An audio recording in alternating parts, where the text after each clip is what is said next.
नमस्ते। हमेशा खुश रहो बिटियाओं। मैं JVN doctor S Bundela, professor, faculty of education and methodology, paper pedagogy of civics, program BA BEd 6 sem और बीएड 2nd सेम, इन दोनों में ये सेशन कवर करेगा जिसका नाम है नागरिक शास्त्र का अन्य स्कूल विषय के साथ सह संबंध, correlation of civics with other school subjects first. देखिए, सबसे पहले हम इसमें बात करेंगे कि सह संबंध आखिर है क्या। सह संबंध का अर्थ दो या अधिक वस्तुओं का शिक्षा से संबंध या समन्वय है। विभिन्न विषयों का इस प्रकार से शिक्षण करना कि उनसे प्राप्त ज्ञान में संबंध हो जाए, उन्हें एक दूसरे से संबंधित करके पढ़ाया जाए। एक विषय पढ़ाते समय कभी कभी ऐसे संदर्भ या संबंधित कर देना शिक्षा में समन्वय कहलाता है। शिक्षा में सह संबंध का सर्वप्रथम प्रयोग हर्बर्ट ने किया। शिक्षा के क्षेत्र में सह संबंध के संबंध में अपने विचार प्रकट करते हुए हर्बर्ट ने कहा कि शिक्षा में सह संबंध होना चाहिए, जिससे एक विषय पढ़ाते समय यदि उसका संबंध अन्य विषय से स्थापित कर दिया जाए तो विषय अधिक रोचक, आकर्षक बन जाता है। नागरिक शास्त्र का जुड़ाव समाज और राजनीतिक रूप से सदैव से ही रहा है। स्कूल स्तर पर कोई ऐसा विषय नहीं, कार्य क्षेत्र नहीं जिसका नागरिक शास्त्र के साथ संबंध न हो। मानव का अध्ययन करना नागरिक शास्त्र का मुख्य उद्देश्य है और सभी विषय किसी न किसी रूप में मानवीय जीवन से संबंधित हैं। स्कूल स्तर के विषय अर्थशास्त्र हो, इतिहास हो, भूगोल हो, भौतिक शास्त्र हो, रसायन विज्ञान हो, जीव विज्ञान हो या कला आदि सभी के साथ नागरिक शास्त्र का गहराई से संबंध रहता है, अर्थात किसी न किसी रूप से नागरिक शास्त्र इनके साथ जुड़ा रहता है। देखिए, नागरिक शास्त्र का अलग अलग हम इस पार्ट फर्स्ट में बात करेंगे क्या क्या संबंध हैं, जिसमें सबसे पहला है इतिहास के साथ। तो नागरिक शास्त्र और इतिहास, सिविक्स एंड हिस्ट्री। इतिहास मनुष्य को अतीत की गौरवपूर्ण देन है। इतिहास हमें अतीतकालीन मानवीय समाज का ज्ञान प्रदान करता है।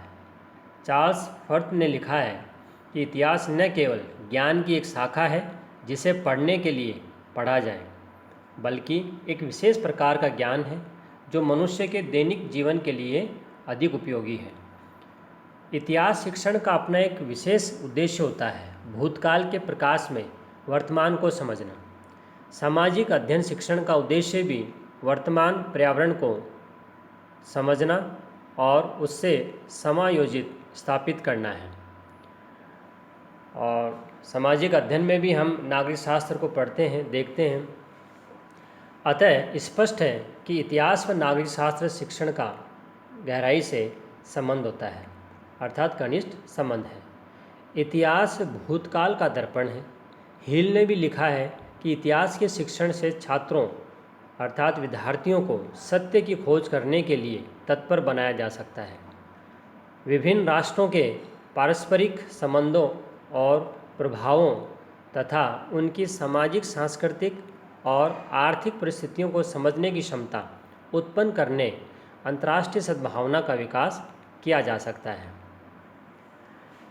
अब बात करते हैं दूसरे संबंध भूगोल के साथ। नागरिक शास्त्र और भूगोल, सिविक्स एंड ज्योग्राफी। भूगोल के द्वारा पृथ्वी का अध्ययन किया जाता है।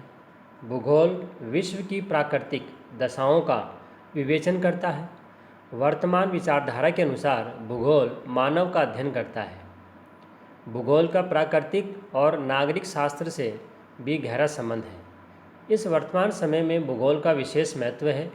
यूनेस्को का मानना है कि भूगोल के सर्वाधिक महत्व की बात यह है कि राजनीतिक विभाजन के उपरांत पृथ्वी के निवासी परस्पर अपने आर्थिक तथा सांस्कृतिक संबंधों में निरंतर निर्भर होते जा रहे हैं।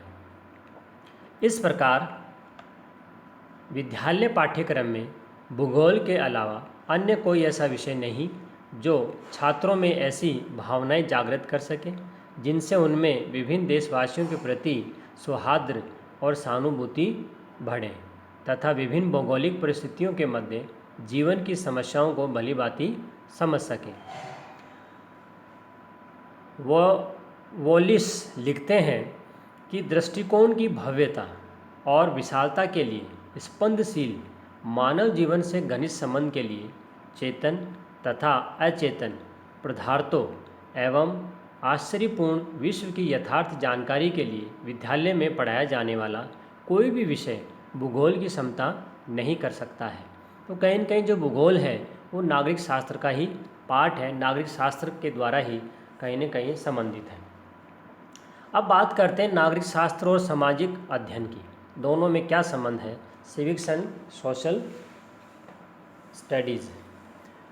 देखिए, नागरिक शास्त्र का अध्ययन प्रत्येक व्यक्ति के लिए बहुत ज़रूरी है क्योंकि मनुष्य एक सामाजिक प्राणी है।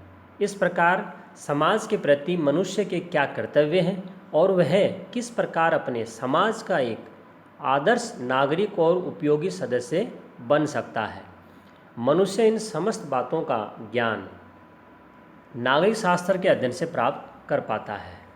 इसके अलावा यह मनुष्य को अपने परिवार, पड़ोसी, नगर, प्रदेश, देश तथा संपूर्ण विश्व के प्रति अपने कर्तव्यों का ज्ञान कराता है। आधुनिक युग में लोकतंत्रीय ढंग से जीवन यापन करना मानव का महत्वपूर्ण कार्य है। इसमें नागरिक शास्त्र की महत्वपूर्ण भूमिका मानी जाती है।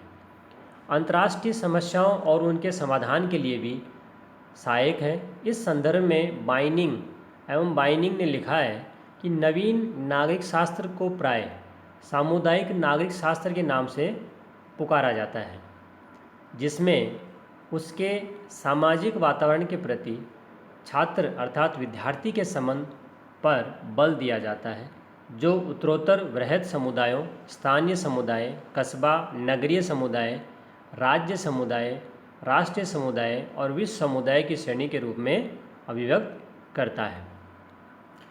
ये सेशन डिजिटल वर्जन 2.0 ज्योति विद्यापीठ महिला विश्वविद्यालय जयपुर द्वारा तैयार किया गया है। मैं ये आशा करता हूँ कि आप मेरे डिजिटल सेशन से खुश हुए होंगे। अगर आपकी कोई क्वेरी है तो कमेंट बॉक्स में ज़रूर लिखें, मैं इसे हल करने की कोशिश करूँगा। धन्यवाद।